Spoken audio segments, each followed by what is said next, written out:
Okay, so our next type of application problem that we're going to look at is what we call half-life problems. So you can use half-life in physics, you use it in chemistry, you use it in pre-cal, use it in calculus, you use it everywhere.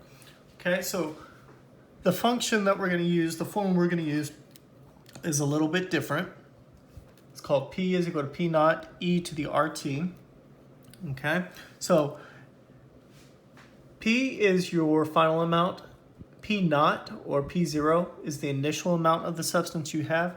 E is that number that we've been dealing with. R is your growth rate or decay rate. And T is going to be your time. Okay, so the steps are the same for each type of half-life problem that you're going to do. So your first step is to always find your R.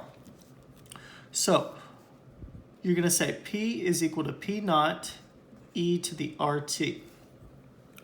Now it says that the half-life of this isotope is 87.1 days. Okay, so it doesn't matter what the substance is. So in order for something to be half-life, it means it's going to decay to half the initial amount. Okay? We always look for R first, and our T is 87.1 days. You have P naughts on both sides, they will cancel like that. And we're going to solve for R. And we're going to solve for R, we're going to natural log both sides.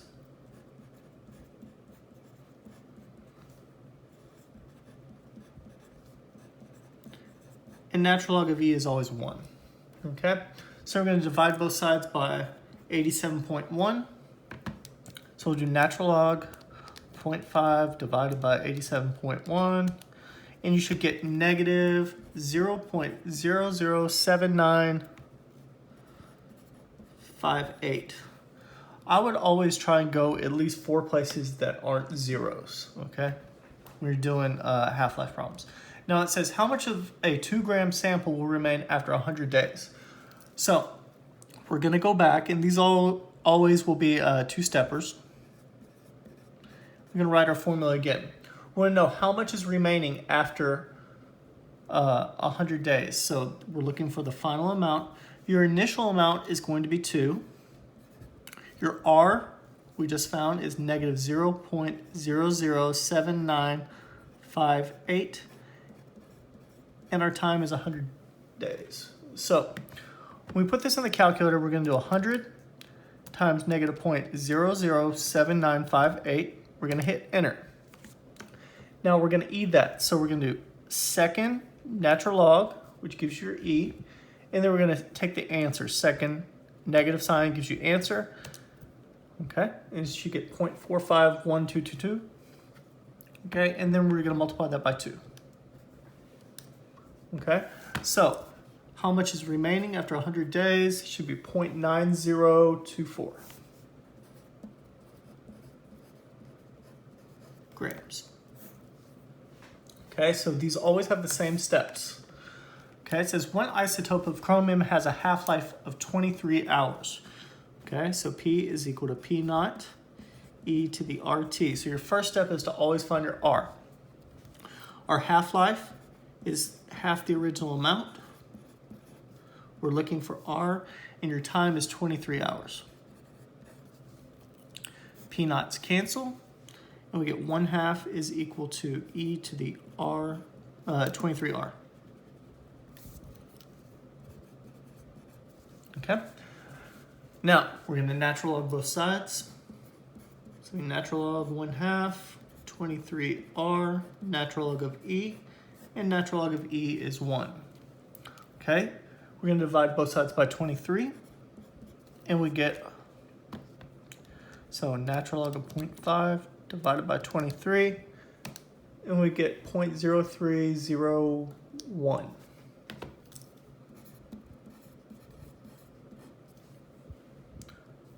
Let's go one more. 4. We'll say 4. Okay. Now, we're looking how long does it take 50 grams to decay to 40 grams. So we're going to use the same formula, PERT. P is equal to P naught E to the RT. Okay, how long does it take 50 grams to decay to 40 grams? So your final amount is going to be 40 grams. Your initial amount is going to be 50 grams. Your R, we just found, is going, sorry, I've left the negative off. It's negative 0.03014, and we're looking for T. Okay, so this is an exponential equation, so we're going to divide both sides by 50 first. So 40 divided by 50 comes out to be 0.8.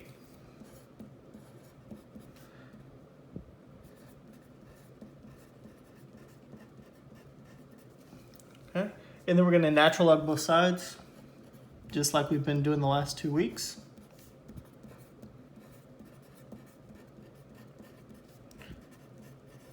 And natural log of E is 1.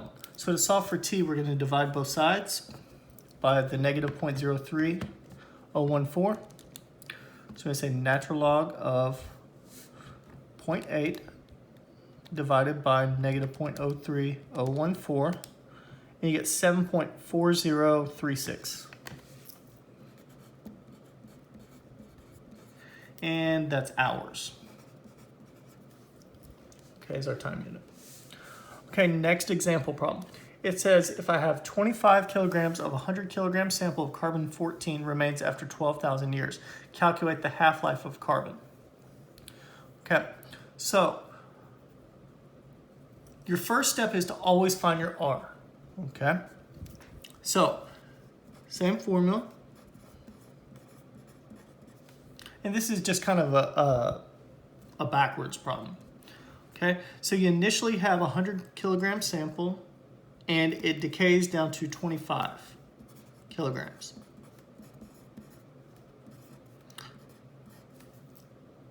In 12,000 years.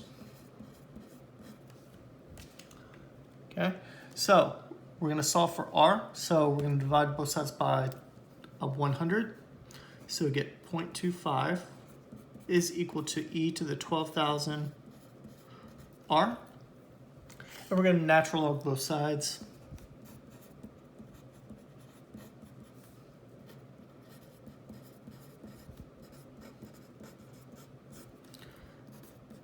Okay, so we're going to natural log both sides, and then we're going to divide by 12,000.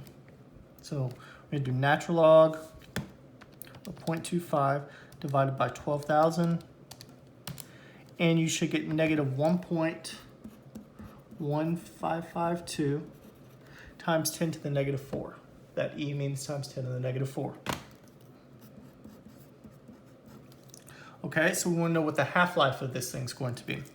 So P is equal to P naught E to the RT, and we're looking for half-life, so half the initial amount.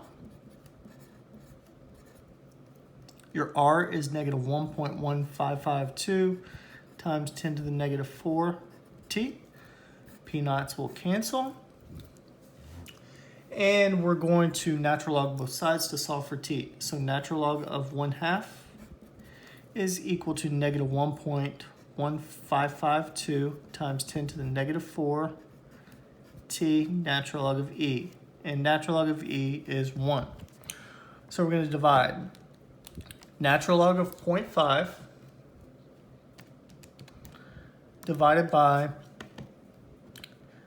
negative 1.1552 second comma negative 4. Okay, and we get 6,000. So T comes out to be 6,000.24 years. Okay, now I know these problems are a little more complicated, but they're pretty much the same steps every single time. You're going to find your R first, and then you're going to plug into the same equation again, substitute your R, and you're either going to find the initial amount, the final amount, or the time it takes. Hopefully this was helpful. We'll come back with half-life example problem set number 2 in just a second.